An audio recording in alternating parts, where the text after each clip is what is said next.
Bab 891 Pembunuhan. Jikinyan segera muncul di layar. Ia mengenakan bando kelinci merah muda dan putih, dan wajahnya yang cantik tampak sederhana dan elegan. Ia murni dan cantik. Zhao Yinyan merasa bahwa bahkan wanita seperti dia akan terpikat olehnya. Terutama mata besar dan indah itu. Seolah bisa bicara. Ia tampak kalah telak. Terlebih lagi, ia bahkan tampil di layar tanpa riasan apapun. Jika dia juga tidak berwajah, perbedaannya akan lebih besar lagi. Kamu di mana? Di sana gelap sekali. Saat melihat Lin Yi, Jikinyan tersenyum, matanya dipenuhi kegembiraan dan kelembutan. Kami sedang merekam sebuah acara. Juru kamera membawa ponselnya dan mengizinkan saya melakukan panggilan video dengan Anda. Hehe, apa kamu merindukanku? Dia tersenyum manis. Juru kamera berdiri di samping. Ia merasa hampir gila ketika wanita ini tersenyum. Ini terlalu manis. Lin Yi mengangguk, sama sekali tidak menyembunyikan kerinduannya padanya. Kapan kamu pulang? Kamu nggak bisa makan atau tidur nyenyak di sana, kan? Aku lupa bawa obat nyamuk waktu kamu pergi. Tidak apa-apa. Kulitku tebal dan aku tidak takut pada hal-hal ini. Kamu tetap harus menjaga dirimu sendiri. Kamu harus berhati-hati dan berusaha kembali secepat mungkin. Saya pikir saya bisa pulang dalam waktu sekitar 10 hari. Ya. Pegang erat-erat. Mereka berdua mengobrol sebentar. Jika Lin Yi tidak menemukan alasan untuk mengakhiri panggilan video, Jikinyan pasti sudah melanjutkan percakapan. Oke, sekarang kamu lihat. Bagaimana perasaanmu? Saya terkesan, kata Zhao Yinyan dengan kesal. Maafkan aku karena bersikap kasar. Kalian semua, cepatlah tidur. Kita akan berangkat saat fajar. Jangan sampai kalian kesulitan bangun saat itu. Oke. Zhao Yinyan kembali ke tenda sementara juru kamera menyimpan peralatannya dan bersiap untuk mengejar tidurnya. Sepanjang malam, mereka berdua tidur sangat nyenyak karena Lin Yi berjaga di luar. Dengan fisik Lin Yi, tidak tidur semalaman bukanlah apa-apa baginya. Keesokan paginya, sekitar pukul 4, awan di langit terbelah dan matahari pagi menyinari bumi. Hari baru telah tiba. Lin Yi membangunkan Zhao Yinyan dan juru kamera dan bersiap melanjutkan perjalanan. Menurut peta, selama mereka melewati area banjir ini, mereka akan segera melewati zona bahaya. Kondisi di depan juga agak sulit, tetapi itu bukan masalah. Setelah semuanya siap, mereka bertiga pun terus melangkah maju mengikuti rute yang ditentukan. Setelah berjalan sekitar 2 jam, mereka dapat melihat danau besar di depan. Namun, tidak pantas disebut danau. Air di dalamnya kotor dan berbagai macam tanaman air tumbuh di dalamnya. Luasnya lebih dari 10 lapangan sepak bola. Airnya yang keruh memberi tim perasaan bahwa bahaya mengintai di mana-mana. Parlin, area mengarungi air ada di depan.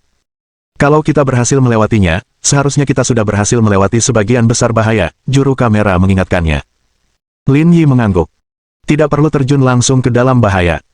Lebih baik ia menghindarinya. Ayo cepat pergi. Tempat ini sangat menyeramkan, kata Zhao Yinyan. Saya baru saja melihat gelembung di air. Mungkin itu buaya. Zhao Yinyan ketakutan setengah mati. Tanpa sadar ia meraih pakaian Lin Yi dan melangkah maju dengan hati-hati.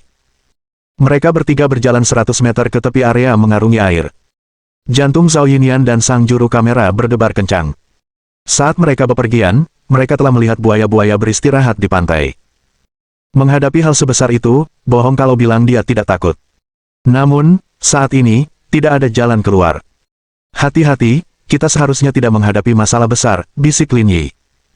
Ketiganya sengaja memantapkan langkah dan baru mengendur saat sudah berada 100 meter jauhnya.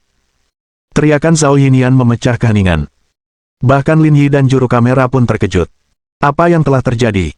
Buaya. Zhao Yinyan menunjuk ke arah cekungan diagonal di depannya, wajahnya pucat. Mengikuti arah jari Zhao Yinyan, Lin Yi menoleh. Dia melihat seekor buaya sepanjang 2 meter berjalan ke arahnya. Jelas saja, dia sudah ditemukan, jadi mustahil bagi mereka untuk melarikan diri. Berdiri lebih jauh.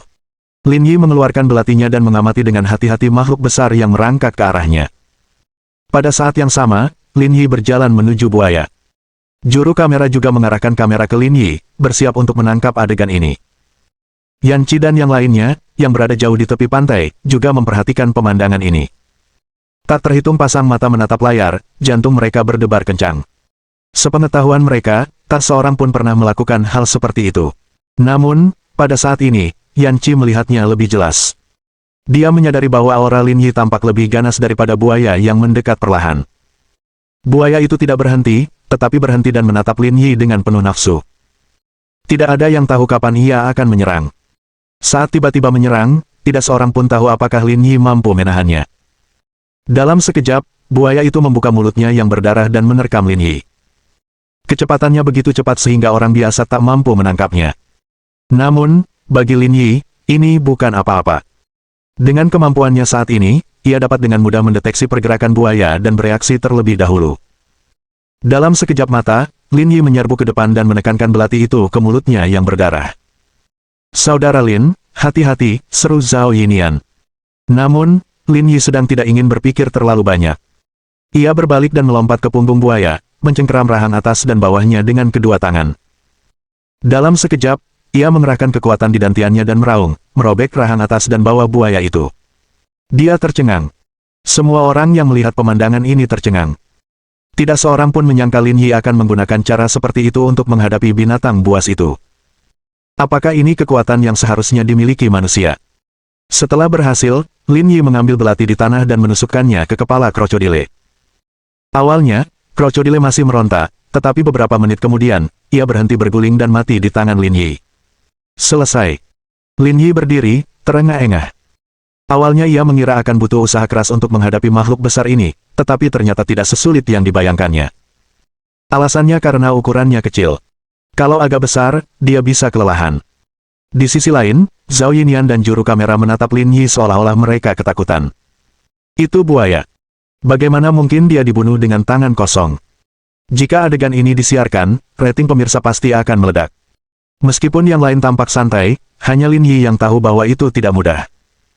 Jika dia tidak menggunakan dantiannya untuk mengerahkan kekuatan menghadapinya, dia mungkin tidak akan mempunyai kesempatan untuk menang. Kekuatan tempur kelas M memang mengesankan.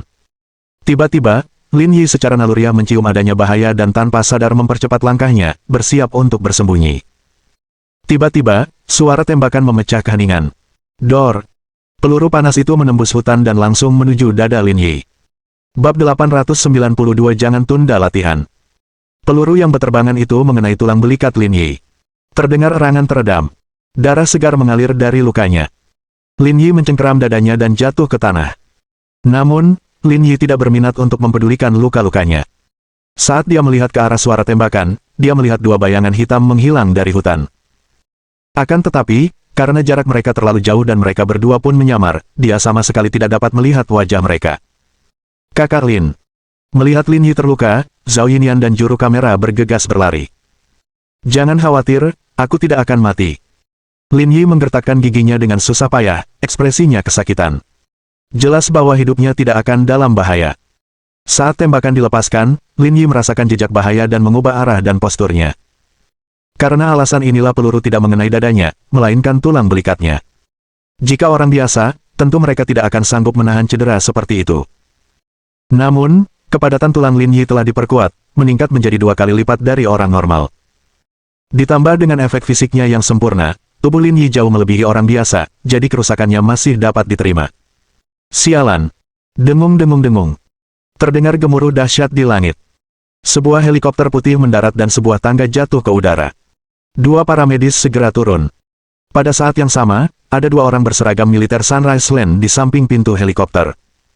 Mereka memegang senjata di tangan mereka dan mengawasi situasi di darat. Jika ada bahaya, mereka akan menembak tanpa ragu untuk melindungi Lin Yi.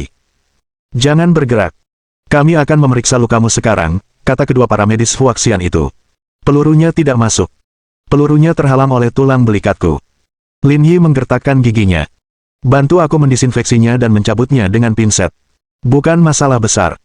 Sebagai pembunuh profesional, Owen dan Jones menghasilkan hasil seperti itu bukan karena mereka tidak mampu. Karena situasi di tempat kejadian tidak memungkinkan untuk dilakukan hal yang lebih baik. Tim produksi telah meminta agar mereka tidak diizinkan membawa barang tambahan apapun ke pulau itu. Mereka telah mencoba semaksimal mungkin untuk membawa pistol tipe 95 yang mudah dibongkar.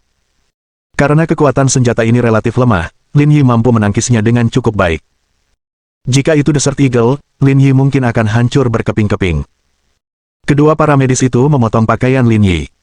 Saat memeriksa lukanya, ekspresi mereka terkejut. "Tulangmu keras sekali. Kalau orang lain, bahunya pasti sudah tertusuk." Bukan hanya tulangnya. Saya merasa jaringan ototnya berbeda dari yang lain. Orang biasa tidak bisa berlatih sejauh ini. Dan lihat dada dan perutnya. Dia lebih berotot daripada kebanyakan orang. Nona, saya baru saja tertembak. Bisakah kalian membantu saya mengeluarkan pelurunya dulu? Oh, maaf. Ayo kita lakukan sekarang. Kedua paramedis itu sangat profesional. Tak butuh waktu lama bagi mereka untuk membantu Lin Yi mengeluarkan peluru. Zhao Yinyan menyaksikan seluruh proses itu. Melihat adegan berdarah itu, ia merasa hampir pingsan. Sekitar 2 jam kemudian, lukanya didisinfeksi dan diperban lagi. Lin Yi tahu dalam hatinya bahwa ia tidak akan bisa melakukan olahraga berat selama beberapa hari ke depan. Ia membutuhkan setidaknya seminggu untuk pulih. Dengung. Pada saat itu, suara gemuruh kembali terdengar dari langit. Helikopter lain berhenti di atas mereka. Lin Yi terkejut melihat orang yang turun dari pesawat adalah Yan Qi. Kenapa kamu masih di sini? Menurutmu kenapa aku di sini? Kau terluka parah. Tidak ada yang serius. Kamu tidak perlu khawatir. Itu tidak akan memengaruhi latihanmu. Orang-orang lain yang hadir tercengang. Mengapa dia masih memikirkan olahraga di saat seperti ini? Namun, hanya Yan Qi yang tahu bahwa Lin Yi memiliki motif tersembunyi. Ia merujuk pada latihan antara seorang pria dan seorang wanita. Kembalilah bersamaku sekarang dan jangan ikut kompetisi lainnya. Aku akan mengirimmu ke rumah sakit di negeri matahari terbit. Kau harus mendapatkan perawatan yang lebih profesional.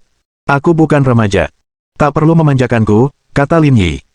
Dan sekarang, yang perlu kau perhatikan bukan lukaku, tapi kedua pembunuh itu. Kalau mereka menyerang orang lain lagi, sekalian saja kau hentikan acaranya. Yan Qi mengerutkan kening. Sebagai seorang direktur, dia harus bertanggung jawab menangani hal ini.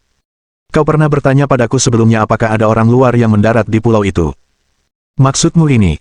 Lin Yi berpikir sejenak lalu menggelengkan kepalanya. Tidak, orang lain yang menembakku. Lin Yi yakin bahwa ini adalah 2 kelompok orang. Orang yang membunuh buaya dengan tangan kosong tidak lebih lemah darinya. Lagi pula, dia yakin pihak lain tidak mengikutinya ke pulau itu. Dengan kata lain, orang misterius itu tidak datang untuk berpartisipasi dalam pertunjukan. Sebaliknya, ia punya motif lain. Buaya itu hanyalah penonton yang menyedihkan. Adapun 2 orang yang diam-diam menyerangnya, mereka mungkin mempunyai motif lain. Tidak seorang pun tahu bagaimana mereka sampai di sini. Ada kemungkinan dia telah menyelinap masuk, sama seperti orang misterius itu. Akan tetapi, ada kemungkinan juga mereka telah menyatu dengan pertunjukan dan memanfaatkan kesempatan untuk menyerangnya. Yan Qi memegang tangan Lin Yi dan berdiri di samping. Meskipun ini adalah area untuk mengarungi air, ada orang-orang dari pasukan bela diri negeri matahari terbit yang menjaga langit. Karena itu, ia tidak takut. Ini benar-benar di luar kemampuanku. Apa kau punya gambaran tentang apa yang sedang terjadi? Atau mungkin kau baru saja menyinggung seseorang dan seseorang datang mencarimu untuk membalas dendam? Memang banyak orang yang menaruh dendam padaku, tapi kecil kemungkinan mereka akan mengejarku ke sini untuk membunuhku.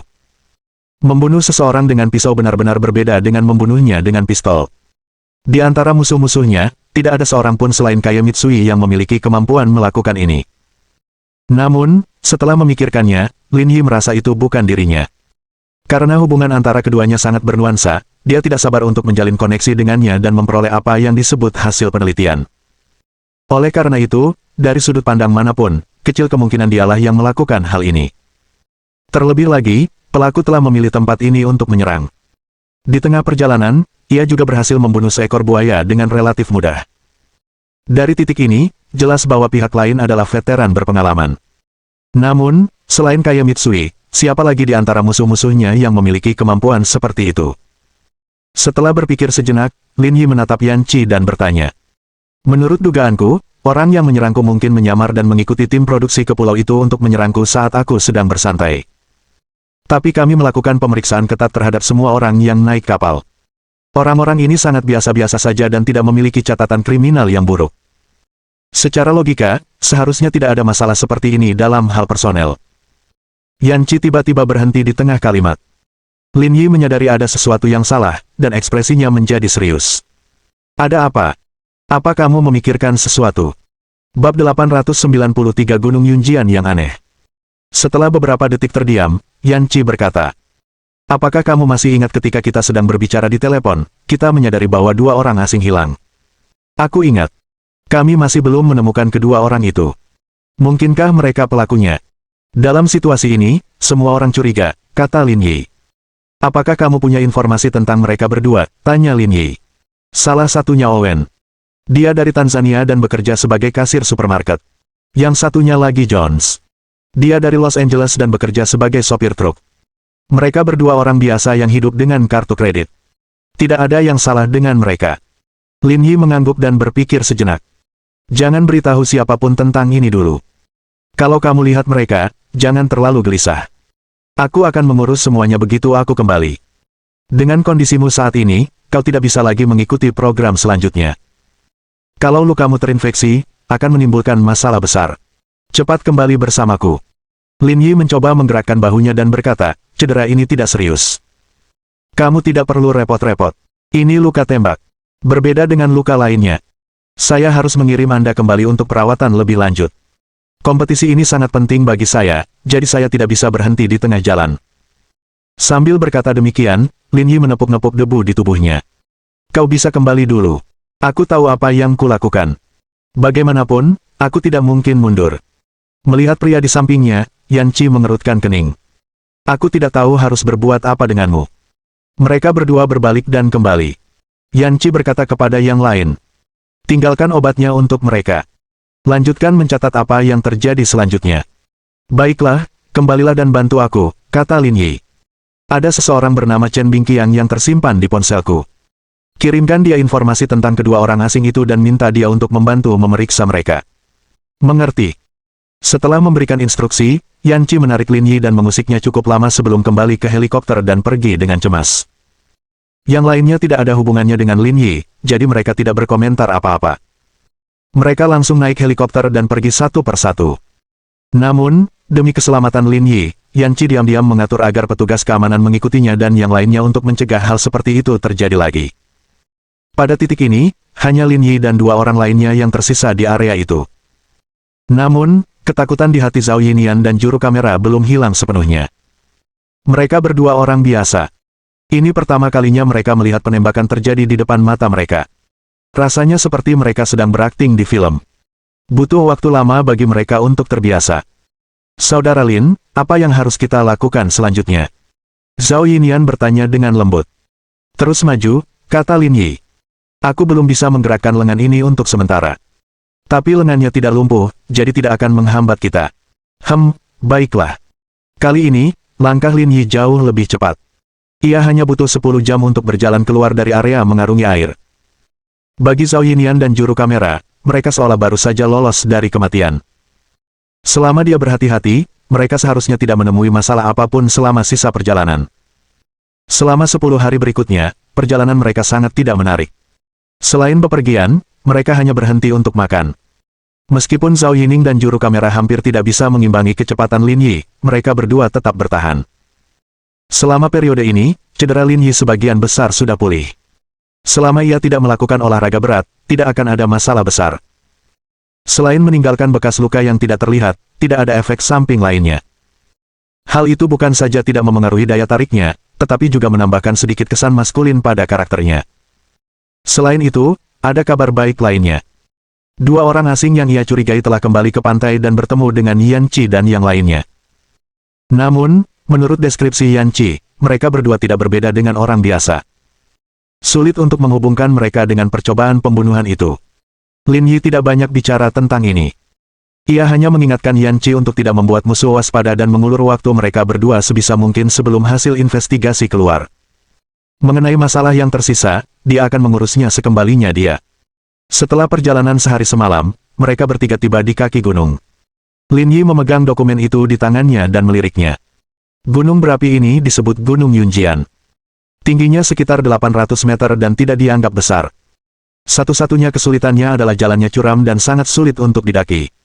Akhirnya, kita hampir sampai di garis finish. Ketika mereka sampai di kaki gunung, Zhao Yinian mendesah. Meskipun aku mengikutimu ke sini, aku sangat terkesan dengan diriku sendiri. Lin Yi mengangguk. Rasa hormatnya terhadap Zhao Yinian kini semakin tinggi. Seorang selebritas wanita yang lembut dan lemah mampu mengimbangi langkahnya dan bertahan sampai di sini.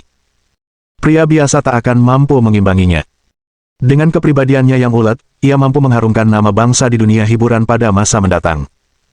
Tuan Lin, mari kita istirahat sebentar di sini. Ada yang ingin saya sampaikan, kata juru kamera. Tentu, silakan.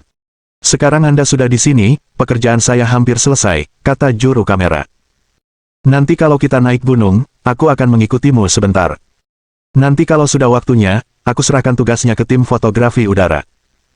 Tapi, kamu perlu terus-menerus menyesuaikan sudut pengambilan gambar agar wajahmu lebih terlihat.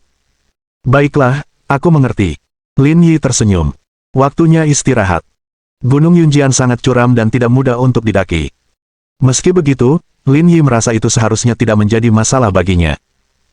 Puncak gunung diperkirakan akan memakan waktu paling lama 5 jam, tetapi dengan Zhao Yinian di sisinya, sulit untuk memperkirakan berapa lama waktu yang dibutuhkan. Mereka bertiga duduk dan makan sesuatu. Karena pertunjukan sudah hampir selesai, mereka bertiga tidak berhemat dan makan sepuasnya. Selain itu, Lin Yi juga membuang semua barang tak berguna lainnya di dalam ranselnya, hanya menyisakan beberapa barang yang diperlukan untuk mendaki gunung. Tujuannya adalah mengurangi beban yang dibawanya dan memudahkan pendakian gunung. Selain itu, Lin Yi juga memberi Zhao Yinian tabung oksigen portabel. Dengan kondisi fisiknya, dia seharusnya tidak mengalami penyakit ketinggian, tetapi jika dia mengalaminya, dia tidak akan mampu mengatasinya. Setelah 1 jam istirahat, mereka bertiga siap. Mereka kemudian mulai mendaki gunung. Awalnya, gunung itu tidak curam, dan pendakiannya tidak sesulit yang dibayangkannya. Namun, setelah mendaki lebih dari 100 meter, gunung itu mulai menjadi lebih curam dengan cepat. Hal ini membawa tingkat kesulitan tertentu pada pendakian. Pada saat yang sama, sebuah helikopter kecil terbang di atas mereka bertiga. Parlin, rekan-rekan saya sudah tiba. Mereka akan bertugas merekam bagian terakhir acara ini. Saya hanya bisa mengikuti sampai sini, tapi saya akan mengawasi dari helikopter. Parlin harus bekerja keras dan mengibarkan bendera kita di puncak gunung. Tentu saja.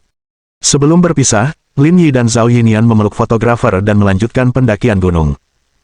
Lin Yi tidak terburu-buru karena tempat pertama pasti akan menjadi miliknya, jadi dia tidak meninggalkan Zhao Yinian saat ini. Sebaliknya, ia membawanya naik gunung. Karena alasan ini, kecepatan mereka sedikit lebih lambat, tetapi tidak memengaruhi hasil akhirnya. Ketika dia berada lebih dari 500 meter jauhnya, Lin Yi tiba-tiba menyadari sebuah masalah. Setelah mendaki begitu lama dan membantu Zhao Yinian di sepanjang jalan, dia tidak merasakan ketidaknyamanan apapun dalam hal kekuatan fisik. Dia bahkan punya ilusi bahwa hal ini dapat dilakukan tanpa perlu usaha. Awalnya, Lin Yi mengira itu ilusi, tetapi ketika ia berbalik, ia menyadari bahwa Zhao Yinian juga penuh energi. Tabung oksigen cadangan yang ia siapkan untuknya ternyata tidak berguna. Ini agak aneh. Benar-benar bertentangan dengan hukum alam. Apa yang sedang terjadi?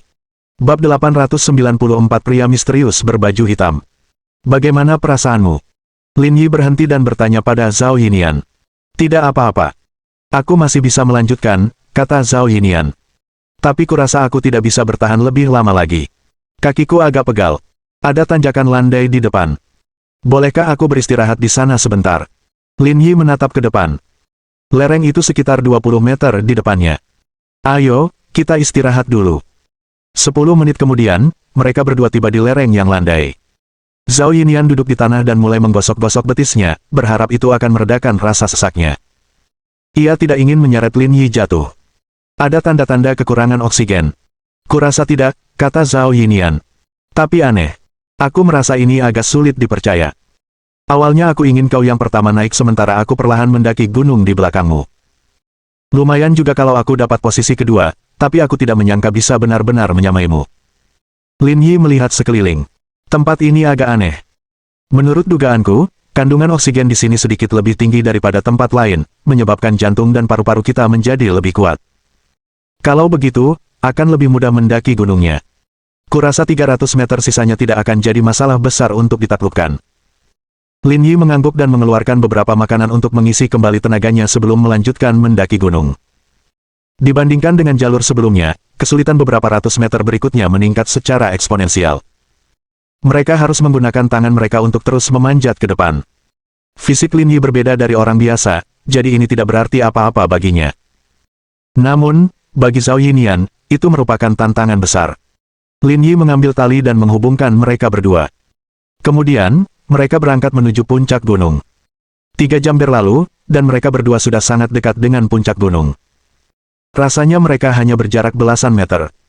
Saudara Lin, tunggu sebentar. Saya ingin istirahat dulu sebelum naik. Zhao Yinian terengah-engah. Saya ingin mencapai puncak dengan citra yang sempurna. Lalu apakah kamu ingin merapikan riasanmu? Tidak perlu seperti itu. Harus terlihat nyata. Lin Yi berdiri di tempat dan melihat ke bawah ke pemandangan di kaki gunung. Rasanya seolah-olah dia akan mampu berdiri di puncak gunung dan memandang seluruh ciptaan. Ada apa? Ada orang lain di gunung. Seruan Zhao Yinian menarik perhatian Lin Yi. Ada seseorang di sini. Lin Yi terkejut. Aku benar-benar melihatnya. Tadi, bayangan hitam melintas dari atas. Lin Yi mendongak lagi dan tidak melihat apapun. Kamu yakin tidak melihat sesuatu? Tidak ada kesalahan sama sekali, kata Zhao Yinian. Jika bukan manusia, maka orang biadablah yang tinggal di sini. Omong kosong, bagaimana mungkin ada orang biadab di sini, kata Lin Yi. Tunggu di sini dulu. Aku akan naik dan melihat-lihat. Pada titik ini, Zhao Yinian tidak lagi takut. Tidak ada ular, serangga, tikus, atau semut yang bisa bertahan hidup di tempat ini, jadi tidak perlu khawatir. Dengan itu, Lin Yi berlari menuju puncak gunung. Awalnya, ketika Zhao Yinian mengatakan ada seseorang di puncak gunung, dia tidak menganggapnya serius. Namun tak lama kemudian, ia memikirkan hal lain. Di pulau ini, selain dua orang yang mencoba membunuhnya, ada juga orang misterius yang telah membunuh buaya. Mungkin bayangan hitam yang dilihat Zhao Yinian adalah orang yang membunuh buaya itu. Lin Yi gesit dan berhasil mencapai puncak dalam waktu kurang dari 2 menit. Ia menoleh ke sekeliling dan terkejut melihat bayangan hitam melintas lebih dari 10 meter di depannya. Terlebih lagi, bayangan itu sedang memegang sebuah kotak. Meskipun sudah berada di puncak gunung, Lin Yi tidak berminat untuk memperhatikan pemandangan di sana. Ia pun tak kuasa menahan diri untuk mempercepat laju dan bergegas menuju bayangan hitam di depannya. Setelah mengejarnya lebih dari 10 meter, lelaki berpakaian hitam di depan tiba-tiba berhenti dan berdiri terpaku di tempatnya dengan punggung menghadap ke belakang.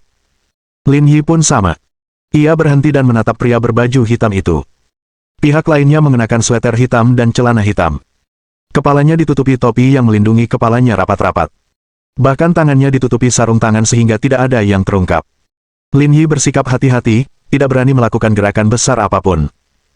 Ini adalah pertama kalinya dia merasakan penindasan dari seseorang. Meskipun pihak lain tidak melakukan apa-apa, hanya dia yang berdiri di sana membuat Lin Yi merasa gugup. Mereka berdua menjaga jarak 10 meter. Suasana begitu tegang hingga terasa menyesakkan. Perlahan, lelaki berpakaian hitam itu menoleh ke belakang. Pada saat yang sama, Lin Yi melihat wajah sebenarnya dari pria berpakaian hitam itu. Namun, yang menakutkan adalah pria berbaju hitam itu tidak menunjukkan wajahnya. Ia mengenakan topeng wajah tersenyum warna-warni, seperti badut sirkus. Melihat sosok aneh itu, bulu kuduk Lin Yi berdiri. Dia tidak dapat membayangkan mengapa orang aneh seperti itu akan muncul di pulau terpencil ini. Dia tidak hanya mengenakan pakaian hitam, tetapi dia juga mengenakan topeng badut. Ini sungguh aneh. Pada saat itulah Lin Yi tiba-tiba merasa linglung. Meskipun topeng itu hanya dilukis dengan wajah tersenyum, Lin Yi mendapat firasat aneh bahwa orang di balik topeng itu sepertinya juga tersenyum padanya. Lebih jauh lagi, senyumnya itu juga aneh. Pada saat itu, pria berbaju hitam itu tiba-tiba bergerak dan berlari ke depan. Lin Yi pun tak mau kalah dan mengejarnya. Kali ini, Lin Yi tidak menahan diri dan menggunakan semua kartu asnya. Bahkan jika Usain Bolt sendiri datang, ia mungkin tidak dapat berlari secepat Lin Yi. Namun, pria berbaju hitam itu juga tidak lambat. Meskipun Lin Yi mengerahkan seluruh kekuatannya, ia hanya bisa mempertahankan kecepatan yang sama dengannya. Jarak di antara mereka berdua tidak berkurang sedikit pun. Selama pengejaran, Lin Yi semakin yakin bahwa pria aneh berpakaian hitam ini adalah pembunuh yang telah membunuh buaya tersebut. Kalau tidak, dengan kemampuannya, mustahil dia tidak bisa mengejarnya. Tapi, dari mana orang ini berasal? Mengapa dia datang ke sini? Apa sebenarnya isi kotak di tangannya? Lin Yi mengejar dengan sekuat tenaga sementara kepalanya dipenuhi pertanyaan. Namun, yang membuat frustrasi adalah jarak di antara keduanya tidak kunjung mendekat. Sosok itu berhasil mempertahankan jarak awal. Setelah mengejarnya selama lebih dari 10 menit, pria berpakaian hitam itu berlari ke sisi gelap Gunung Yunjian. Ada area terbuka yang relatif datar di sana. Ketika tiba, ia berdiri diam dengan kotak di tangannya, seolah tak berniat berlari lagi. Setelah pengejaran berkecepatan tinggi itu, pria berbaju hitam itu tetap tenang, seolah tak terjadi apa-apa. Bahkan ritme napasnya pun tak terganggu. Di sisi lain, napas Lin Yi sedikit tergesa-gesa. Siapa kamu? Pria berbaju hitam itu berdiri di tempatnya dan tidak berbicara. Ia justru meletakkan kotak itu dengan lembut di tanah dan mundur selangkah, seolah bersiap untuk bertindak. Bibir Lin Yi melengkung membentuk senyum. Kemudian, ia mengambil posisi dan mengaitkan jarinya ke arah pria berbaju hitam itu. Aku suka kalian yang tidak banyak omong. Tepat saat Lin Yi selesai berbicara, pria berpakaian hitam itu bergegas dan melompat 2 meter di depannya, menendangnya. Pria misterius berbaju hitam. Bab 895 Sistem Anjing. Melihat pihak lain bergegas mendekat, Lin Yi menyilangkan tangannya di atas tangan lainnya, bersiap untuk memblokir gerakan ini terlebih dahulu sebelum melakukan serangan balik. Namun, saat pihak lain menendangnya, Lin Yi segera menyadari betapa kuatnya dia. Bahkan dengan dukungan tubuh bagian bawahnya, dia tidak dapat menahan pukulan itu. Tendangan itu membuat Lin Yi terpental beberapa meter. Pergelangan tangannya mati rasa, dan butuh beberapa saat untuk pulih. Tak jauh dari situ, pria berbaju hitam itu tak memberi Lin Yi kesempatan sedikitpun. Setelah satu serangan, ia kembali menyerbu ke arahnya. Kali ini, Lin Yi juga menjadi serius. Kekuatan yang terkumpul di dantiannya meledak dalam sekejap, dan ia menghadapi pria itu secara langsung. Tinju mereka beradu di udara. Kali ini, Lin Yi tidak dirugikan. Keduanya berada dalam kebuntuan, tak satu pun dari mereka yang unggul. Pria berbaju hitam tidak menyangka Lin Yi begitu kuat. Dia segera menyesuaikan strateginya dan menendang wajah Lin Yi. Lin Yi mundur selangkah dan mengangkat kepalanya untuk menghindari serangan itu. Pada saat itu, Lin Yi merasakan angin akibat tendangannya bagaikan pisau yang menyayat wajahnya. Tepat setelah itu, bahu Lin Yi menghantam dada pria berpakaian hitam itu. Yang terakhir menyadari ada sesuatu yang salah dan mengangkat siku kanannya untuk menghalangi gerakan Lin Yi. Akan tetapi, karena Lin Yi telah mengambil inisiatif, pria berpakaian hitam itu lengah dan mengambil langkah mundur untuk menstabilkan dirinya. Jarak antara keduanya melebar lagi, dan Lin Yi tidak bisa melihat wajah pria itu. Namun, dia merasa topeng itu aneh sekali, seolah-olah memiliki kekuatan yang menggetarkan jiwa. Pria berpakaian hitam itu dengan santai menepuk-nepuk debu di tubuhnya dan menyerang lagi. Kali ini, Lin Yi menyadari bahwa gerakannya semakin tajam, dan kekuatan serta kecepatannya pun meningkat pesat. Bok, bok, bok, bok, bok. Dalam beberapa detik, keduanya bertukar lebih dari 10 gerakan. Selama proses ini, pria berpakaian hitam secara bertahap memperoleh keunggulan. Lin Yi terpaksa berada dalam situasi pasif. Bahkan luka di bahunya sedikit sakit, dan kecepatan serta kekuatan pukulannya pun terpengaruh. Suara mendesing. Pria berpakaian hitam itu mengangkat kakinya dan menendang dada Lin Yi. Lin Yi tidak bereaksi tepat waktu dan mundur beberapa langkah. Namun, tepat ketika ia hendak bergegas, ia menyadari bahwa pria berbaju hitam itu telah mengambil kotak itu dan berlari menuruni gunung. Sudah terlambat untuk mengejarnya. Sialan. Lin Yi mengumpat. Ia ingin mengejar sosok misterius itu, tetapi luka di bahunya terasa sakit. Dia tahu bahwa meskipun dia dapat mengejarnya, dia mungkin tidak akan dapat mengalahkannya. Bagaimanapun, tidak ada harapan untuk mengejarnya. Lin Yi menghela napas dan menenangkan diri, bersiap untuk bertemu Zhao Yinian. Ketika dia memanjat lagi, Lin Yi melihat Zhao Yinian dan kru sudah berdiri bersama, bersiap untuk syuting terakhir. Kakak Lin, kemana kamu pergi? Apa kamu melihat bayangan hitam itu? Aku tidak bisa menangkapnya. Dia sudah pergi. Awalnya, Lin Yi ingin menyembunyikan berita ini dan tidak ingin orang lain mengetahuinya, tetapi jelas itu tidak mungkin. Karena saat ia mendaki ke puncak gunung, helikopter yang bertugas merekam juga ikut naik bersamanya. Kamera pasti telah menangkap adegan pria berbaju hitam itu. Namun, dia tidak tahu bagaimana kru film itu menangkapnya. Perhatian, semua unit. Siapkan peralatan dan rekam proses pendakian terakhir. Baik, Direktur Yan. Setelah memberikan instruksi, Yan Chi memanggil Lin Yi ke samping. Ada apa ini? Kenapa ada orang lain di puncak gunung? Lagi pula, orang itu sepertinya memakai topeng. Aku tidak tahu, Lin Yi menggelengkan kepalanya. Kamu tidak berhasil menyusulnya. Lin Yi mengangkat bahu. Aku berhasil menyusulnya, tapi aku tidak berhasil mengalahkannya. Ah! Bahkan kamu bukan tandingannya. Mustahil, kan? Lin Yi mengangkat ujung kemejanya, dan Yan Chi menyadari bahwa kaus dalam hitam di dalamnya sudah basah. Ia melangkah maju untuk menyentuhnya dan menyadari bahwa benda itu sebenarnya berlumuran darah merah tua. Ia begitu ketakutan hingga wajahnya memucat. Tunggu sebentar. Aku akan memanggil seseorang untuk membantumu mengobati lukamu. Jangan kaget begitu. Itu bukan masalah besar, kata Lin Yi. Pertunjukan ini akan segera berakhir. Mari kita selesaikan rekaman bagian ini dulu. Ini hanya cedera kecil. Kita bisa mengatasinya nanti saat kita kembali. Kamu yakin tidak apa-apa? Jangan khawatir, itu tidak akan menunda latihan kita. Yan Qi mencubit Lin Yi karena malu. Aku akan membunuhmu. Bagaimana mungkin kau masih mengatakan hal-hal seperti itu sekarang? Lin Yi tertawa dan berjalan kembali bersama Yan Qi. Namun, demi nilai hiburan pertunjukan, Lin Yi dan Zhao Yinian kembali ke tempat peristirahatan mereka dan bersiap untuk memanjat lagi. Dengan cara ini, kamera dapat merekam seluruh proses dan pertunjukan akan lebih lengkap. Setelah mendaki kembali ke puncak gunung, Lin Yi mengeluarkan bendera nasional dari ranselnya dan menancapkannya di lokasi yang ditentukan oleh tim produksi. Ini untuk mengumumkan bahwa dia adalah orang pertama yang mencapai garis finish. Pada saat ini, pemberitahuan sistem terdengar di benak Lin Yi. Misi selesai, hadiah, 200.000 poin kemahiran. Penyelesaian profesi, 100%, hadiah, kekuatan tempur peringkat D. Persetan. Lin Yi mengumpat dalam hati. Semua kerja kerasmu, dan inikah yang kau berikan padaku. Lin Yi menggosok pelipisnya. Jika dia memberinya kekuatan tempur kelas D lebih awal, bahkan jika bahunya terluka, tidak akan menjadi masalah untuk menghadapi pria berbaju hitam itu. Brengsek. Meskipun sistemnya tidak berguna, dia tetap harus mengumpulkan hadiahnya. Setelah menyerap kekuatan tempur peringkat D, Lin Yi menyadari bahwa kekuatan yang terkumpul dalam dantiannya tampaknya telah menjadi lebih kuat. Jika kekuatan tempur kelas E bernilai 1, maka kekuatan tempur kelas D bernilai 1,5. Perbedaan antara keduanya sangat besar. Setelah menyelesaikan misi, Lin Yi duduk bersila di tanah. Setelah tinggal di hutan selama berhari-hari, dia merasa sedikit lelah. Namun, demi integritas pertunjukan, Lin Yi masih bekerja sama dengan Yan Qi dan mengucapkan beberapa kata yang bermartabat. Namun, Lin Yi tidak berniat mencuri perhatian. Setelah melakukan apa yang perlu dilakukannya, ia minggir dan menyerahkan sebagian besar adegan kepada Zhao Yinian.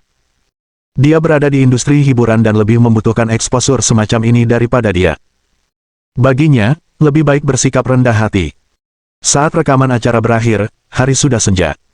Lin Yi dan Zhao Yinian naik helikopter kembali ke pantai. Duduk di belakang helikopter, Lin Yi menatap Yan Qi dan bertanya dengan lembut. Kedua orang asing bernama Owen dan Jones seharusnya masih ada di kapal, kan? Ya. Yan Qi mengangguk dan berkata. Menurut aturan tim produksi, kontestan yang mengundurkan diri akan dipulangkan setiap 5 hari. Hari ini hari keempat, jadi mereka berdua masih di kapal. Lin Yi mengangguk. Aku akan menemui mereka berdua. Sebenarnya, aku sudah memperhatikan tindakan mereka beberapa hari terakhir ini. Aku benar-benar tidak menemukan sesuatu yang aneh pada mereka. Hal-hal yang mereka bicarakan sangat biasa, dan mereka tampak seperti Mei Guan biasa. Jangan gunakan cara yang terlalu agresif. Akan buruk jika terjadi kesalahpahaman. Jangan khawatir, aku tahu apa yang kulakukan. Aku tidak akan melakukan apapun kecuali aku benar-benar yakin. Setelah itu, Lin Yi menghela napas dalam hati. Setiap kali ia sampai di titik ini, ia akan sangat merindukan Kiao Xin. Bab 896 Kau pikir aku tak berani? Bintang Laut, kamar 2020. Owen dan Jones sedang makan di ruangan itu dan berbicara tanpa henti. Sudah dengar. Sepertinya sudah ada yang mencapai puncak. Mereka sangat cepat, kata Jones. Aku tahu, jawab Owen singkat. Tapi ini tidak ada hubungannya dengan kita. Kita tidak membunuhnya hari itu. Kita masih harus memikirkan cara untuk menyerangnya lagi. Saat mereka berdua pergi, mereka tahu peluru itu mengenai tulang belikat Lin Yi. Sebagai pembunuh profesional, mereka tahu betul bahwa cedera seperti itu tidak akan membunuhnya. Tapi anehnya dia tidak menyerah dalam kompetisi. Sudah berhari-hari tidak ada kabar darinya. Mungkinkah dia masih berpartisipasi? Tidak mungkin, kata Owen. Jangan lupa bahwa dia orang kaya dan tidak kekurangan uang. Dia datang ke sini untuk merekam pertunjukan demi memuaskan minatnya. Setelah ditembak, tentu saja dia tidak akan bisa tinggal di sini lagi. Hidupnya lebih berharga daripada orang biasa.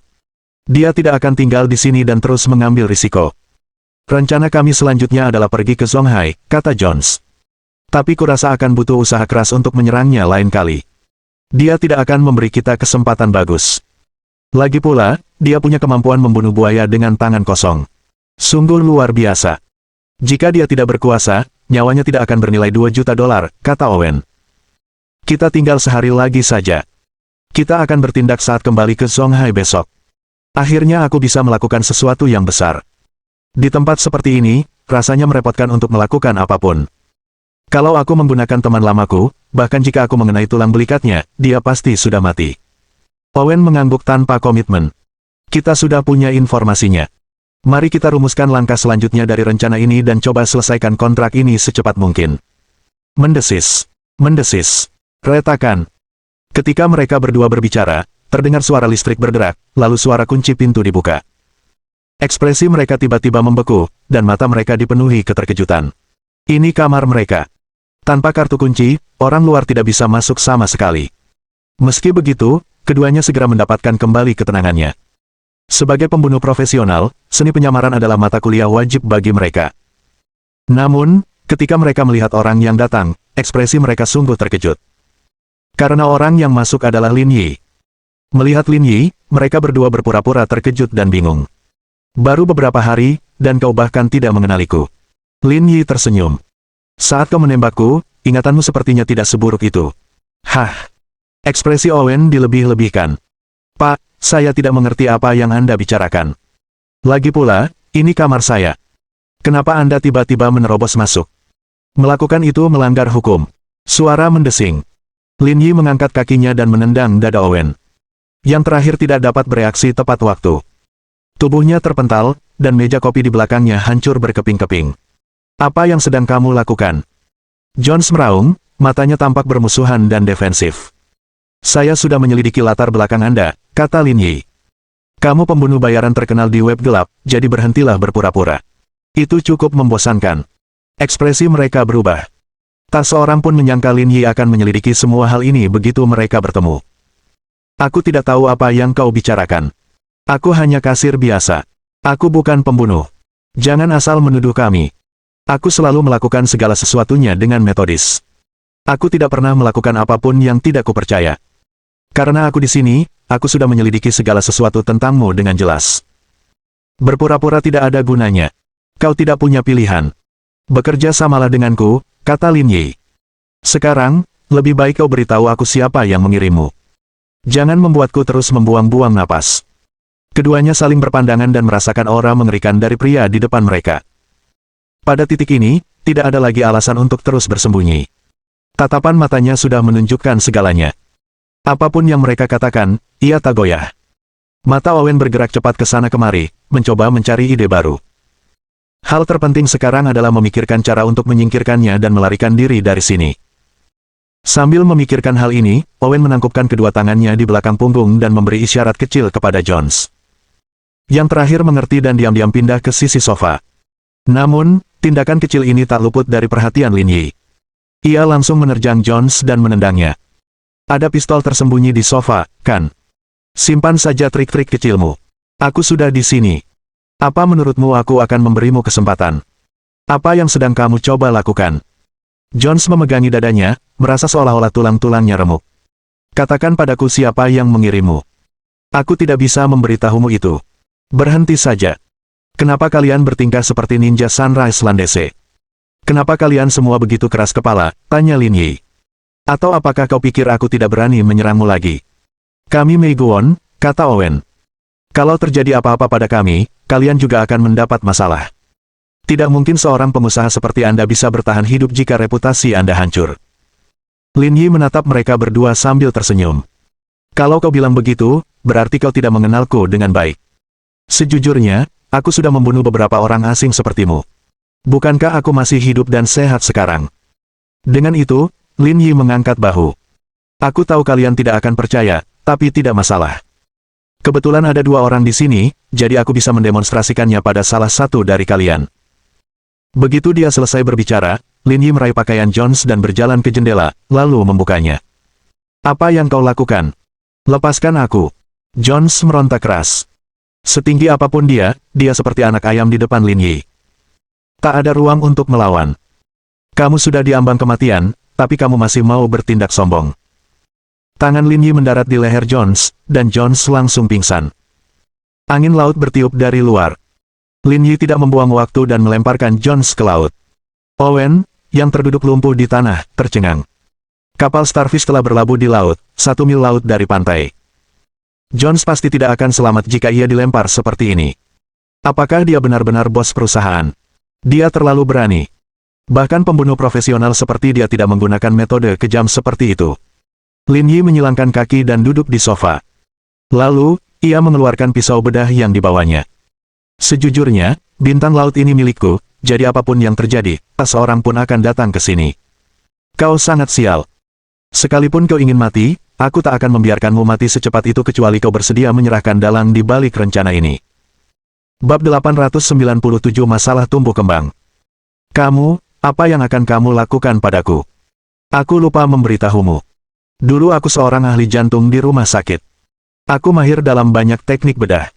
Bahkan ninja Sunrise Landese itu tidak bisa bertahan lebih dari 10 menit melawanku. Kira-kira berapa lama kau bisa bertahan? Melihat pisau bedah mengilap di tangan Lin Yi, napas Owen menjadi cepat. Ini adalah pertama kalinya dia merasa takut saat menghadapi seseorang. Misi-misi yang kami terima semuanya ditugaskan oleh perantara. Kami tidak tahu apa-apa. Tolong jangan bunuh aku. Aku tidak ingin mati. Dalam hal tekad, lupakan saja membandingkan mereka dengan orang Huaxian. Bahkan jika dibandingkan dengan Sunrise Landese, Mei Guan ini jauh lebih kurang. Jika tidak akan mudah berurusan dengan para mahasiswa internasional itu. Saat menghadapi kematian, lupakan saja soal kebajikan dan moralitas. Selama mereka sedikit terintimidasi, tekad mereka akan runtuh. Siapa perantaranya? Entahlah. Kami hanya pernah dihubungi lewat telepon. Lin Yi menyandarkan kepalanya pada satu tangan dan menatap Owen. Informasi yang diberikannya sia-sia. Ia masih belum bisa menemukan siapa dalangnya. Oleh karena itu, ia harus terus menggali informasi lebih lanjut. Jika misimu kali ini selesai, bagaimana kau akan menyerahkanku kepada perantara itu? Kami tidak punya prosedur serah terima. Jones dan saya punya banyak uang. Sasaran yang kami lakukan biasanya orang-orang berstatus. Ketika orang-orang ini mendapat masalah, pasti ada sesuatu yang ditayangkan di TV, sama seperti dirimu sendiri. Namun, ada juga beberapa keadaan khusus yang mengharuskan kami membunuh beberapa ikan kecil. Dalam situasi seperti itu, kami akan mengambil foto dan mengirimkannya. Selama kami membuktikan bahwa targetnya sudah mati, semuanya akan baik-baik saja. Alis Lin Yi berkerut dalam. Memang agak sulit menemukan waktu di mana interaksi tatap muka diperlukan selama proses ini. Apakah kamu tidak pernah melihat perantara? Kita pernah bertemu sekali karena kita semua veteran. Owen sepertinya tahu apa yang akan ditanyakan Lin Yi. Tapi dia sulit untuk membuat janji. Saya tidak bisa menjamin dia akan datang. Aku tidak mau dengar itu. Aku ingin kau yang urus ini. Kelangsungan hidupmu bergantung pada seberapa baik ini berjalan. Owen menggigil ketakutan. Ia menyadari bahwa pria di depannya lebih menakutkan daripada iblis. Jika dia tidak melakukan apa yang dikatakannya, dia mungkin akan berakhir dalam kondisi yang lebih buruk daripada Jones. Saya mengerti. Tolong beri saya waktu. Lin Yi melihat arlojinya. Kalau besok pagi belum ada hasil, kalian berdua bisa menemani satu sama lain di jalan menuju neraka. Dengan itu, Lin Yi keluar dari ruangan. Dia juga mengatur agar awak kapal menjaga pintu kamar Owen untuk mencegahnya melarikan diri. Tidak lama setelah dia keluar, dia melihat Yan Qi berdiri di dek, seolah menunggunya keluar. Apakah kamu sudah di sini selama ini? Yan Qi mengangguk. Aku takut terjadi apa-apa, jadi aku menunggumu di sini. Kenapa harus khawatir tentangku? Masalah apa yang mungkin muncul? Aku tidak khawatir tentang apapun. Yang terutama aku khawatirkan adalah lukamu, kata Yan Qi. Kembalilah bersamaku dulu. Lukanya berlumuran darah. Kalau tidak segera diobati, nanti infeksi. Akan lebih baik kalau kamu tidak menyebutkannya. Sekarang setelah kamu menyebutkannya, aku merasa itu agak menyakitkan. Lalu kenapa kau tidak serius saja? Cepat ikut aku. Kalau ada efek samping dari cederamu, kau bisa kena masalah. Hanya sedikit sakit. Tidak perlu repot. Bukankah sudah kubilang sebelumnya? Itu tidak akan menunda latihanmu. Baiklah, kalau begitu kamu boleh menang malam ini. Apalagi kamu terus bilang cederanya tidak akan berpengaruh, kata Yan Qi memutar bola matanya. Kayaknya aku nggak bilang aku juga bakal olahraga, kan? Tunggu, apa kamu lagi mikirin itu? Kamu nggak sabar. Lin Yi menyentuh dagunya dan berkata. Ngomong-ngomong, sudah hampir 20 hari sejak kita mendarat di pulau ini. Kamu masih di usia di mana kamu rakus seperti serigala. Wajar saja kamu punya kebutuhan seperti itu.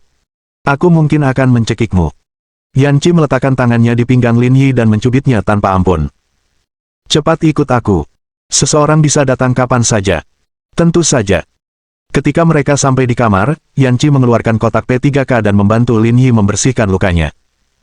Meskipun dia seorang amatir, dengan bimbingan Lin Yi, dia dengan cepat menyelesaikan pembersihan lukanya.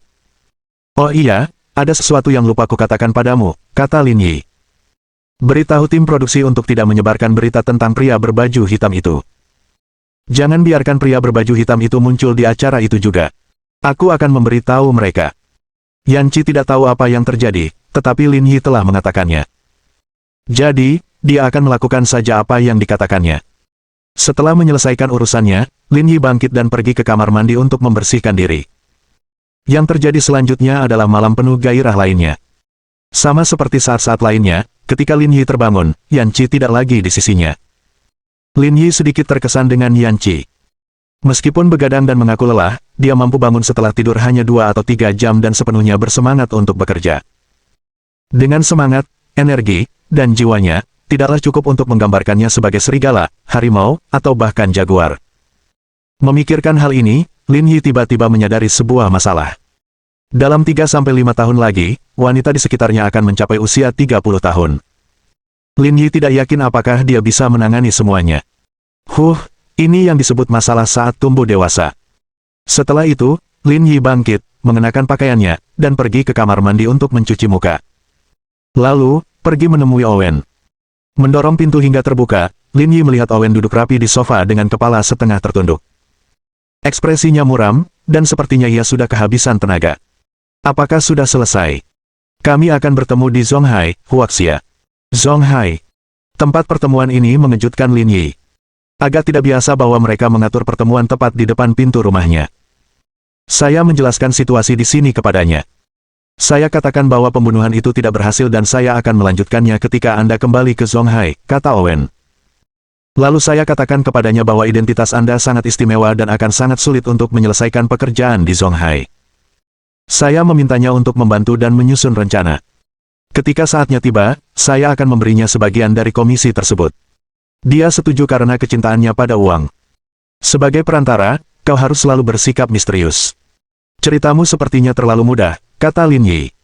Saya rasa dia tidak akan kekurangan uang. Tentu saja, kau benar, kata Owen sambil mengangkat bahu. Memang benar, dia tidak kekurangan uang ini. Yang dia incar adalah uangmu, bukan hadiahnya. Kalau kamu mati, semua asetmu bisa jadi miliknya. Sejujurnya, aku tidak pernah membayangkan hal sehebat itu, Lin Yi tersenyum. Tapi itu yang dia pikirkan. Lagi pula, dia dekat, jadi dia setuju untuk datang, kata Owen. Kuharap kau tidak meragukan apa yang kukatakan. Aku tahu kemampuanmu. Aku tidak akan main-main dengan hidupku seperti itu. Lagi pula, Zonghai adalah wilayahmu. Tidak ada yang bisa menandingimu di sana. Ternyata kamu tidak sebodoh itu. Lin Yi tersenyum. Kapan kalian seharusnya bertemu? Sesuai aturan tim program, kita bisa kembali ke Zonghai hari ini. Dia sedang membeli tiket pesawat dan bergegas. Dia mungkin akan tiba di Zonghai pagi ini, kata Owen. Saya sudah melakukan apa yang diminta.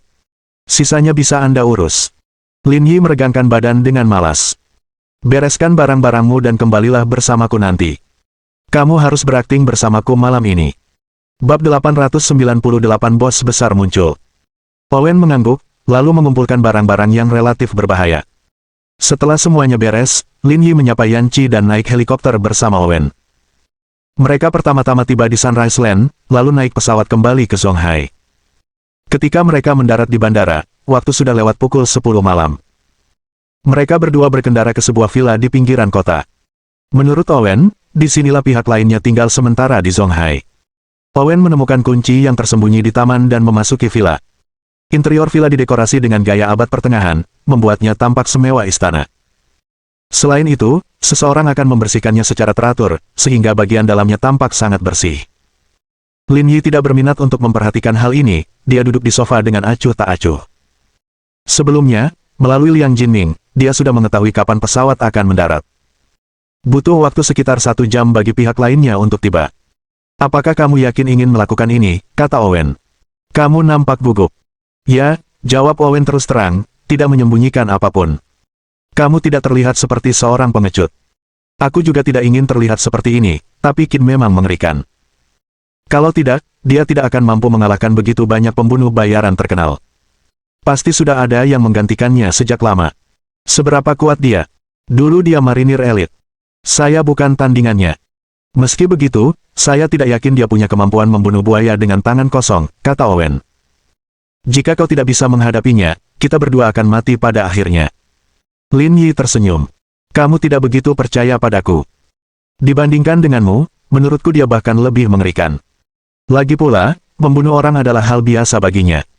Di segitiga emas dan Myanmar, dia menjalankan kerajaan penyelundupan barang. Kekuasaannya tak terbayangkan. Wajah Owen pucat. Ia sangat takut pada Kid.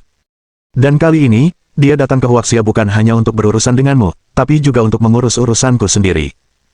Sekarang kau bisa mengerti orang seperti apa dia, kan? Lin Yi menggerakkan sendi-sendinya. Kalau begitu aku tidak bisa berurusan dengan orang seperti dia secara pribadi.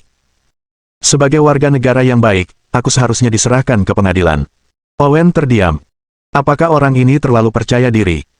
Saat menit demi menit berlalu, mereka berdua tiba-tiba mendengar suara rem di luar. Owen mengintip keluar dan melihat 4 pria keluar dari mobil. Kakinya gemetar tak terkendali dan wajahnya memucat karena ketakutan. Lin Yi memiringkan kepalanya dan melihat keempat orang yang berjalan mendekat semuanya tinggi dan kuat. Salah satunya adalah seorang pria kulit hitam. Sambil berjalan, ia melihat sekeliling seolah sedang mengamati keadaan di sekitarnya. Namun, yang paling menarik perhatian tetaplah sang pemimpin. Berbeda dengan ketiga orang lainnya, ia mengenakan setelan jas yang sangat formal dan rambutnya ditata dengan sangat rapi. Ia tampak seperti orang sukses pada umumnya. Jika Owen tidak memberitahunya tentang situasi mereka, Lin Yi tidak akan berpikir bahwa pria ini akan menjadi orang yang berbahaya. Perasaan yang ia berikan juga sangat berbeda. Seolah-olah ada bom tersembunyi di balik pakaian pintar itu. Saat meledak, tak seorang pun tahu seberapa besar energinya. Itu Kid yang memakai jas. Benar. Beberapa orang di belakang adalah bawahannya. Mereka semua cukup terampil, kata Owen sambil gemetar. Kurasa kita berdua tidak akan bisa pergi hari ini. Sudah berakhir. Lin Yi mengumpat dan kembali duduk di sofa. Owen masih berdiri di depan pintu, gelisah, bingung harus berbuat apa. Tak lama kemudian, Kid dan ketiga orang lainnya masuk dari luar. Ketika dia melihat Owen, Kid menghampiri dan memeluknya. Hei, sobat, aku tidak menyangka kamu akan gagal kali ini. Pihak lawan pasti sangat beruntung. Ya, benar. Makanya aku memanggilmu. Mendengar nada bicara Owen yang tidak tepat, Kid memberinya pandangan ingin tahu. Sobat, ada yang salah denganmu. Apa terjadi sesuatu? Bos, lihat ke sana. Sebelum Owen sempat berkata apa-apa, salah satu anak buah Kid di belakangnya mengatakan sesuatu. Kid melirik sofa dan ekspresinya sedikit berubah. Bukankah dia target operasimu? Sebagai perantara operasi ini, Kid memegang semua informasi Lin Yi.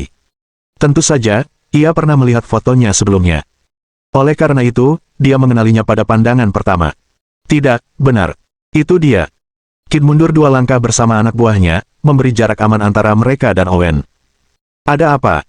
Aku ingin kau memberiku penjelasan. Kamu tidak perlu bertanya padanya. Aku akan memberitahumu. Lin Yi tersenyum. Aku sudah menyuapnya. Aku memancingmu kali ini karena aku ingin tahu siapa dalam semua ini dan siapa yang berusaha menebus nyawaku. Kuharap kau bisa bekerja sama. Kid menatap Lin Yi dengan waspada, lalu Owen. Sobat, aku sungguh tidak menyangka kau akan melakukan hal seperti itu. Kau melanggar perjanjian kita. Tuhan tidak akan pernah mengampunimu. Bos Kid, aku tak bisa berbuat apa-apa. Aku benar-benar bukan tandingannya. Pria ini terlalu mengerikan. Dia sudah membunuh Jones. Kuharap kau bisa mengerti aku. Aku tidak mau dengar alasan lain. Kamu bohong, jadi aku akan mengirimmu ke Tuhan. Pria berkulit hitam di belakang Kid mengeluarkan belati dari pinggangnya, mencengkeram kera Owen, dan menusuknya di perut. Owen mencengkeram perutnya dan jatuh ke tanah. Darah menodai pakaiannya, dan ia bisa meninggal kapan saja. Huaxian, kalau bisa, aku harap kau bisa ikut denganku. Dengan begitu, kau bisa hidup lebih lama. Lin Yi mengangkat bahu. Aku, Lin Yi, bernilai ratusan miliar. Apakah hidupku hanya bernilai 4 juta dolar di matamu? Ini harga yang ditawarkan perusahaan. Saya pikir itu pantas, jadi saya menerimanya. Ini aturan di industri kami. Kurasa tidak perlu terus bicara. Lebih baik bertarung langsung. Pria berkulit hitam di belakang Kid berdiri dan menyerang Lin Yi tanpa sepatah kata pun. Bawa dia kembali hidup-hidup. Jangan bunuh dia. Oke, bos. Pria berkulit hitam itu membuang belati di tangannya dan melayangkan pukulan ke arah Lin Yi. Dari kecepatan dan sudut pukulan lawan, Lin Yi tahu bahwa orang ini jelas seorang ahli. Setidaknya, dia adalah seorang prajurit pasukan khusus. Lin Yi menggerakkan pergelangan tangannya dan menghindari serangan pria berkulit hitam itu. Lalu, dia meninju wajahnya. Dalam sekejap, suara tulang retak terdengar. Pria berkulit hitam itu menutupi wajahnya dan jatuh ke tanah. Ia tak bisa berdiri, betapapun ia ingin. Kid dan dua pria lainnya membeku saat melihatnya. Kekuatan Lin Yi mengejutkan mereka dan bahkan membuat mereka sedikit takut. Kalian berdua, serang bersama. Saling melindungi, kata Kid dengan wajah dingin. Bab 899 Aku tidak bisa membiarkanmu menikmatinya secara gratis. Setelah menerima perintah Kid, dua bawahan yang tersisa bergegas menuju Lin Yi. Mereka berdua sangat cepat, tetapi Lin Yi bahkan lebih cepat. Dia menghindari salah satu serangan, meraih kepala pihak lain, dan tiba-tiba menekan ke bawah, menghantam kepala pihak lain dengan lututnya. Sebagai perbandingan, orang ini berada dalam kondisi yang lebih buruk daripada pria kulit hitam sebelumnya. Seluruh wajahnya cekung dan dia tidak lagi tampak seperti manusia. Setelah ini, Lin Yi menyerang orang lainnya. Tendangan memutar yang kuat mendarat tepat di wajah lawannya, mencegahnya bangun. Owen, yang terbaring di genangan darah, membelalakan matanya dan membuka mulutnya. Ia benar-benar tercengang. Dia tahu Lin Yi sangat kuat, tetapi dia tidak menyangka dia akan sekuat ini. Dia hanya pernah melihat kengerian seperti itu pada Kid sebelumnya. Wajah Kid menjadi gelap saat dia melihat ketiga bawahannya dijatuhkan. Saat dia melepas jasnya, dia berkata, "Pantas saja kau berani datang dan menemuiku. Kau ternyata jago berkelahi. Dari kelihatannya, kau memang lebih kuat dari mereka bertiga, tapi kau masih sedikit kurang. Aku sarankan kau jangan sok kuat," kata Lin Yi, "kau bukan tandinganku." Kid tersenyum dan mulai bersiap. "Jika kau meremehkanku, kau akan membayarnya." Lin Yi melengkungkan jarinya. "Ayo." Dalam sekejap, tatapan Kid tiba-tiba menjadi tajam. Seperti seekor harimau ganas, dia menerkam. Namun, di mata Lin Yi, level ini masih jauh dari cukup. Dibandingkan dengan pria berpakaian hitam yang dilihatnya di Gunung Yunjian, ada perbedaan keterampilan yang sangat besar. "Awas!" teriak Owen. Sekarang dia berada di perahu yang sama dengan Lin Yi. Jika Lin Yi bisa mengalahkan Kid, dia mungkin masih punya kesempatan untuk bertahan hidup. Kalau tidak, dia pasti sudah mati di sini. Pada level ini, apa yang perlu diwaspadai? Owen tidak begitu mengerti seni bela diri Huaxian, tetapi dilihat dari ekspresi Lin Yi, dia pasti cukup percaya diri. Saat melihat Kid berlari mendekat, Lin Yi mengangkat kakinya dan menendangnya dengan keras di dada. Engah! Anak itu tidak menyangka Lin Yi sekuat itu. Setelah menerima gerakan ini, dia merasa organ dalamnya akan bergeser. Seteguk darah menyembur keluar. Kid terpental dan jatuh tersungkur ke tanah.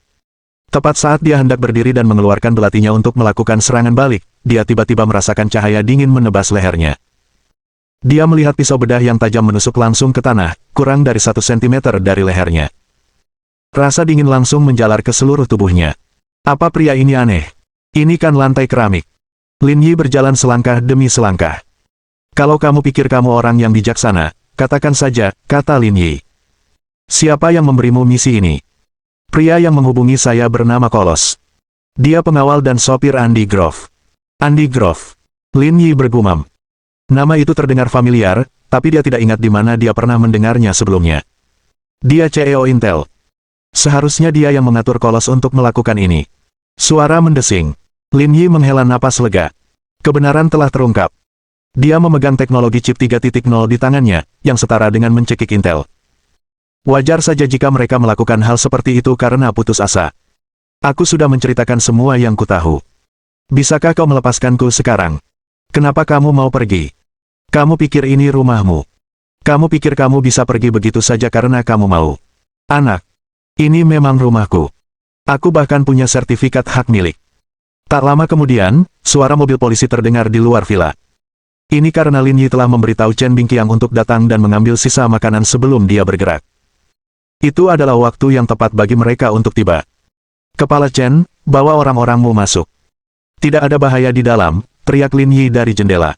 "Ikuti aku." Setelah mengetahui situasi di villa, Chen Bingqiang bergegas masuk bersama anak buahnya. Melihat ruangan penuh darah, bahkan Chen Bingqiang pun terkejut. "Kamu melakukan semua ini?" "Aku tidak melakukan apapun pada orang yang ditikam itu. Aku yang melakukan sisanya," kata Lin Yi terus terang. Orang-orang ini menanggung beban nyawa manusia yang tak terhitung banyaknya, dan mereka menyelundupkan barang selundupan, jadi biar kau saja yang mengurusnya. Aku tidak pandai dalam hal semacam ini. Kau terlalu memaksakan diriku untuk memujimu, kata Chen Bingqiang dengan malu. Setelah berhasil menangkap agen-agen Sunrise Landese terakhir kali, para petinggi memujiku. Sekarang, kau melambaikan tangan lagi. Kau berhasil membawaku sampai ke puncak. Kita semua berada di pihak yang sama. Bukankah kau memperlakukanku seperti orang luar dengan mengatakan ini? Lalu saya akan menelepon wali kota Liang dan bertanya kepadanya bagaimana cara mengatasinya. Chen Bingqiang adalah orang yang cerdas. Ia tahu hubungan antara Lin Yi dan Liang Ruoxu, jadi wajar saja ia tidak berani mengambil semua pujian. Ia terpaksa melepaskan sebagian besar pujian itu. Tidak perlu memberitahunya. Kau sendiri yang memutuskan bagaimana menghadapinya. Penghargaan itu milikmu. Itu tidak baik, kata Chen Bingqiang canggung. Beraninya aku mengambil semuanya untuk diriku sendiri. Apa yang kau takutkan? Aku akan bertanggung jawab untukmu. Dia pasti akan baik-baik saja. Kau tidak perlu memberitahunya. Baiklah, aku akan melakukan apa yang kamu katakan. Lin Yi mengangguk dan menatap Owen di tanah. Dia membisikkan sesuatu di telinga Chen Bingqiang, dan Chen Bingqiang mengangguk berulang kali. Tentu, itu bukan masalah besar. Aku pasti akan membantumu mengatasinya. Aku akan meneleponmu nanti. Baiklah, aku harus merepotkan kepala Chen untuk ini. Setelah menjelaskan semuanya, Lin Yi kembali ke paviliun Jiushu. Ketika dia kembali ke rumah, dia menyadari tidak ada siapa-siapa di sana. Ji Qingyan tidak ada di rumah. Setelah dipikir-pikir lagi, dia sadar bahwa wanita itu mungkin tinggal di rumah ibunya karena dia belum siap untuk kembali. Lin Yi tidak suka tinggal sendirian di kamar kosong, jadi dia berbalik dan pergi ke rumah Li Chuhan. Keesokan paginya, Lin Yi bangun dengan segar. Jarang baginya tidur nyenyak dengan Li Chuhan. Setelah sarapan, mereka berdua berangkat secara terpisah. Lin Yi kemudian berkendara ke grup Chaoyang. Ji Qingyan sangat gembira melihat Lin Yi kembali. Dia memeluk Lin Yi dan melingkarkan kakinya di pinggangnya dengan kurang ajar. Hei, hei, hei. Hati-hati. Ini perusahaan. Kamu CEO, jadi kamu harus jaga citramu. Pintunya terkunci. Kita sendirian di sini. Lihat apa yang kau katakan. Sepertinya kita akan melakukan sesuatu yang buruk di kantor. Aku tidak. Setelah itu, ekspresi Ji Qingyan berubah.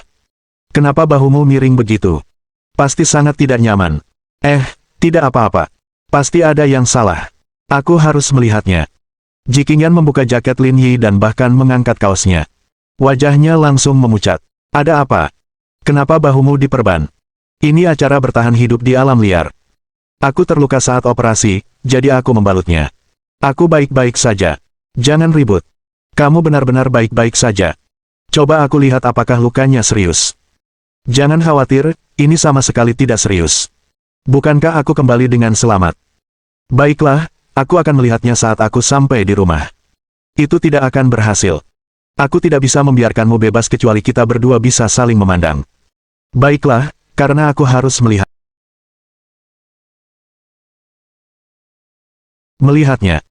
Bab 900 Jika sesuatu terjadi padamu, aku tidak akan bisa hidup lagi.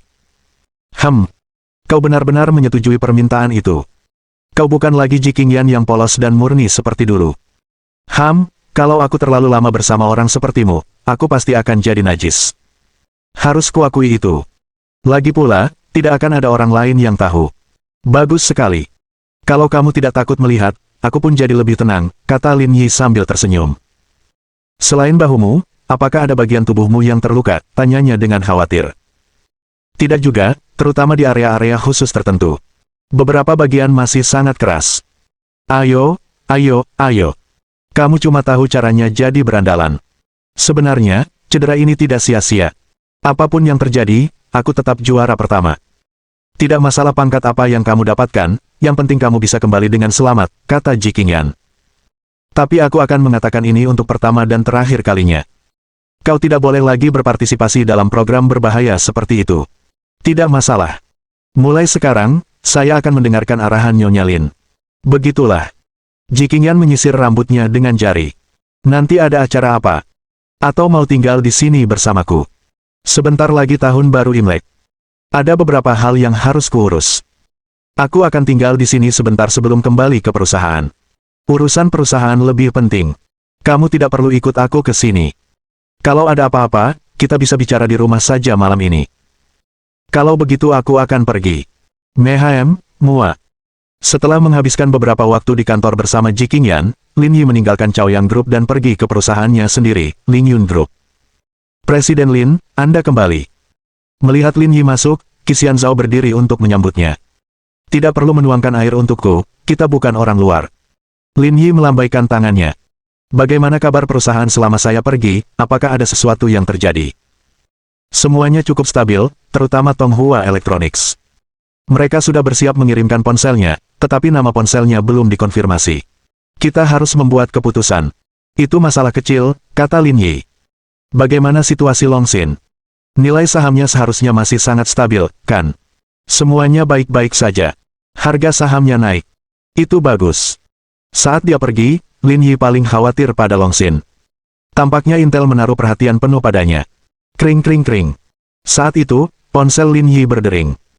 Ternyata itu panggilan dari Li Chuhan. Orang asing itu, Owen, sudah bangun. Beruntung pisau itu tidak mengenai organ dalamnya. Dia tidak akan butuh waktu lama untuk pulih. Baiklah, aku akan pergi sekarang. Kita bisa makan siang bersama. Setelah menutup telepon, Lin Yi berdiri dan berkata kepada Qixian Zhao. Kamu bisa mengaturnya untuk kelompok itu. Sebentar lagi tahun baru Imlek. Kamu bisa membicarakan liburan dan bonus dengan He Yuan. Kalau sudah waktunya, kamu bisa membagikannya kepada bawahanmu.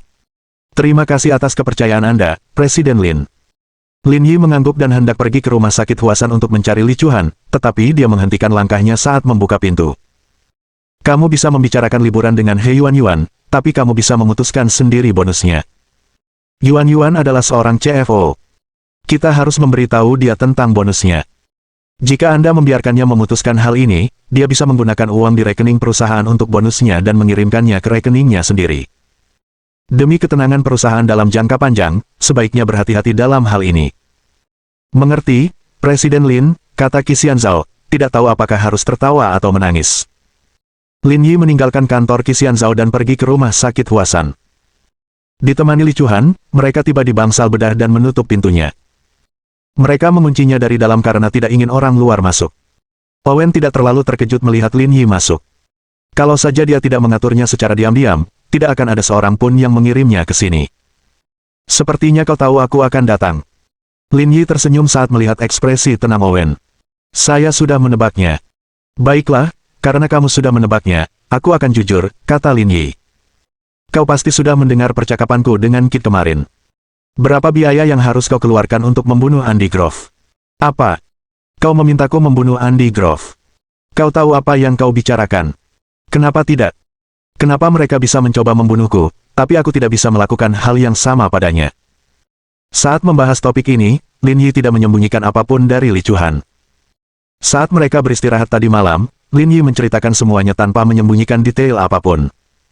Oleh karena itu, Li Chuhan sama sekali tidak terkejut. Ditambah dengan kepribadiannya yang dingin, seluruh proses berjalan sangat tenang. Bukan itu intinya. Kamu tidak boleh berpikir seperti itu, kata Owen. Kau tidak mengerti orang-orang kaya di luar negeri. Setiap tahun, mereka menghabiskan puluhan juta atau bahkan ratusan juta dolar untuk membangun sistem keamanan terbaik bagi diri mereka sendiri. Begini saja.